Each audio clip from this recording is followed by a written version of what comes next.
बिल्कुल। नीचे एक 3000 शब्दों की भावनात्मक कहानी दी गई है जो अमीर और गरीब के जीवन को दर्शाती है। इस कहानी का उद्देश्य सिर्फ मनोरंजन नहीं, बल्कि समाज के दो अलग अलग तबकों की सोच, भावनाओं और जीवन स्तर को उजागर करना भी है।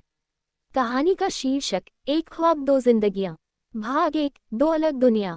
दिल्ली की एक चमचमाती सड़क के किनारे बसा हुआ ओबरॉय टावर शहर की रईसी का प्रतीक था। उसी सड़क के एक मोड़ पर एक झोपड़पट्टी थी, जहां लोग सपनों से ज्यादा जरूरतों से जूझते थे। वहीं एक और था आरव मेहरा, एक रईस बिजनेसमैन का इकलौता बेटा। आलीशान बंगला, महंगी गाड़ियां, इंटरनेशनल स्कूल, सब कुछ था उसके पास। मगर फिर भी आरव अक्सर अकेला महसूस करता था। उसके माता पिता बिजनेस में इतने व्यस्त थे कि आरव से बात करने का भी समय नहीं होता था। दूसरी ओर था मुन्ना, एक 13 साल का लड़का जो झोपड़पट्टी में अपनी मां के साथ रहता था। उसका पिता एक दुर्घटना में गुजर गया था। मां बर्तन धोने का काम करती थी और मुन्ना स्कूल जाने का सपना देखता था। मगर पेट भरने की जद्दोजहद ने उसे स्कूल से पहले काम पर भेज दिया। भाग 2, पहली मुलाकात। एक दिन आरव अपने ड्राइवर के साथ कार में बैठा स्कूल जा रहा था। ट्रैफिक सिग्नल पर गाड़ी रुकी, तभी उसकी नज़र सड़क पर फटे पुराने कपड़ों में अखबार बेचते एक लड़के पर पड़ी। वो लड़का मुस्कुरा रहा था, चिलचिलाती धूप में भी। वो था मुन्ना। आरव ने अपनी खिड़की नीचे की और पूछा, तुम ये सब क्यों बेच रहे हो? मुन्ना बोला, भाया, पेट भरने के लिए। पढ़ना है, पर पहले खाना जरूरी है। आरव कुछ सोचने लगा। स्कूल में उसने इक्वालिटी पर एक लेक्चर सुना था, पर आज वो हकीकत देख रहा था। उसी दिन से आरव की जिंदगी में एक नया अध्याय शुरू हुआ। भाग 3, दोस्ती की शुरुआत। आरव ने अगले दिन चुपचाप अपने लंच बॉक्स से 2 सैंडविच निकाले और एक स्कूल के पास उस मोड़ पर ले गया जहां मुन्ना अखबार बेचता था। ये ले, खा ले, आरव ने कहा। मुन्ना पहले हिचकिचाया, लेकिन भूख के आगे हार माननी पड़ी। खाने के बाद उसने पूछा, तू कौन है? आरव ने बताया कि वो पास के स्कूल में पढ़ता है। धीरे धीरे दोनों की दोस्ती गहराने लगी। आरव कभी उसे किताबें लाकर देता, कभी पुराने कपड़े, और कभी कभी चुपचाप जेब खर्च भी देता। भाग 4, सपनों की उड़ान।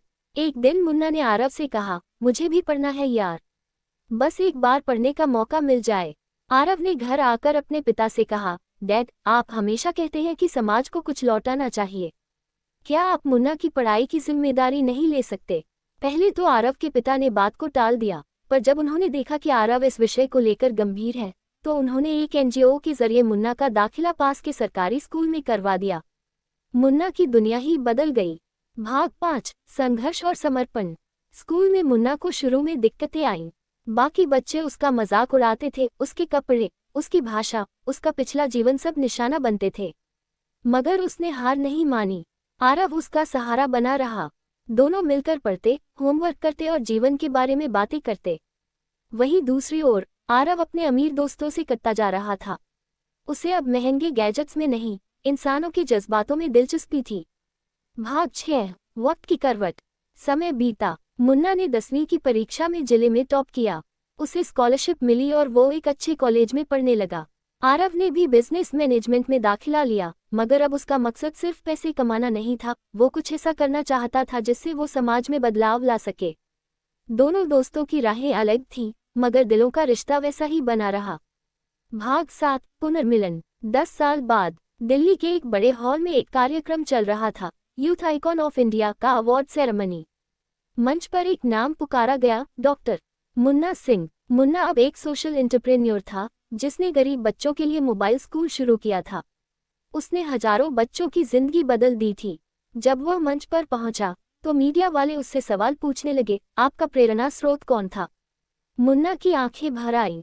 उसने माइक उठाया और कहा, एक अमीर लड़का जिसने अपने भीतर के इंसान को जिंदा रखा और मेरे सपनों को अपने सपनों जैसा समझा। आज मैं जो भी हूँ, उसकी वजह वो है। तभी पीछे से तालियों की गड़गड़ाहट के साथ आरव मंच पर आया। दोनों गले मिले और पूरा हॉल तालियों से गूंज उठा। भाग 8, अमीरी की परिभाषा। उस दिन दोनों मीडिया को इंटरव्यू दे रहे थे। एक पत्रकार ने आरव से पूछा, आप अरबपति हैं, क्या आपको कभी लगता है कि आपने कोई बलिदान दिया? आरव मुस्कुराया, असल में मुन्ना ने जो पाया वो उसकी मेहनत थी। मैंने तो सिर्फ इंसानियत दिखाई। असली अमीरी दिल में होती है, और आज मुन्ना मुझसे ज्यादा अमीर है। भाग 9, एक संदेश। मुन्ना और आरव ने मिलकर एक फाउंडेशन शुरू की, एक ख्वाब जो ऐसे बच्चों की मदद करती है जो पढ़ना तो चाहते हैं पर हालात उन्हें रोकते हैं। उनकी कहानी सिर्फ एक अमीर और एक गरीब लड़के की दोस्ती नहीं थी, वो एक मिसाल बन गई कि जब इंसानियत जिंदा होती है तब समाज में असंभव भी संभव हो जाता है। समापन शब्द। ये कहानी हमें सिखाती है कि पैसे से चीजें खरीदी जा सकती हैं पर इंसानियत नहीं। गरीबी केवल संसाधनों की नहीं, अवसरों की भी होती है। एक छोटी सी मदद किसी की जिंदगी बदल सकती है।